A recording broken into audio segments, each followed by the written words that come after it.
पारस काला यांचे पोशाख द क्लथिंग हाफ मुंढा सेलू. नवरदेवाची पहिली पसंत पोशाख द क्लथिंग हाफ मुंढा सेलू. रामेश्वर गटकाळ यांची गटकाळ करिअर अकॅडमी. स्पर्धा परीक्षा मार्गदर्शन केंद्र सातोना रोड सेलू. नवीन पोलीस भरती 18 मे 2026 पासून सुरू. सेलू शहरातील गायत्रीनगरमध्ये आदित्य मिलिंद प्रधान वय 22 वर्ष या तरुणाचा चाकूने भोसकून करण्यात आलेल्या हल्ल्यात उपचारादरम्यान नांदेड येथे निधन झाले होते. तर या घटनेत आनंद दगडू ढोले देखील गंभीर जखमी झाला होता.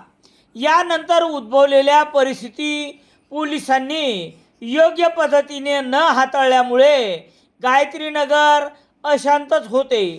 जाळपोळ आणि ॲडव्होकेट विष्णू ढोले यांची अटक प्रकरणी ही तपासाला वेगळी दिशा देणारे ठरले. गायत्रीनगर शांत झाले पण धग मात्र कायम आहे. निरपराध कोण आणि अपराधी कोण हे ठरवताना तपास अधिकाऱ्याने आरोपींना दिलेले झुकते माप हे धगधगत्या गायत्रीनगरसाठी नुकसानीचे ठरले आहे. घटना घडल्यापासून मयत आदित्य प्रधानच्या आईने केलेले 9 दिवसाचे आमरण उपोषण देखील या प्रकरणाला न्याय देऊ शकले नाही, अशी भावना आमरण उपोषणकर्त्या महिलेने अनेकदा पोलिसांसह प्रसारमाध्यमापुढे विशद केली आहे.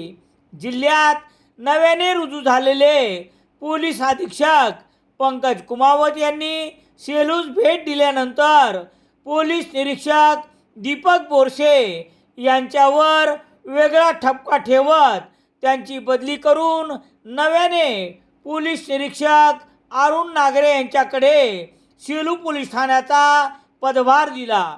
या दरम्यान मयत आदित्य प्रधान यांची आई 29 मे रोजी विनापरवाना मंडप ठोकून उपोषणात बसणार, पण हे देखील उपोषण पोलिसांनी दिलेल्या आश्वासनामुळे 4 जूनपर्यंत स्थगित केले होते. 5 जून ते 13 जून 2026 असे 9 दिवस कडक ऊन, वारा आणि पावसात सुरू ठेवलेले हे उपोषण उपविभागीय पोलीस अधिकारी दीपक कुमार वाघमारे, पोलीस निरीक्षक अरुण नागरे, पोलीस उपनिरीक्षक बलभीम राऊत, ॲडव्होकेट सुनीता ढोले, सामाजिक कार्यकर्ते अशोक आंबोरे यांच्या शब्दावर विश्वास ठेवून सोडले. उपोषणकर्त्या आदित्य प्रधान यांच्या आईची फक्त मुख्य आरोपी अशोक पाईकराव यास तात्काळ पकडा एवढीच मागणी होती. आता ही मागणी पोलीस कधीही पूर्ण करो अशी खंत व्यक्त करत त्यांनी उपोषणाची सांगता केली आहे. दरम्यान या घटनेतील फरार मुख्य आरोपी अशोक पाईकराव याच्यासाठी संपूर्ण पोलीस यंत्रणा कामास लागलेली आहे.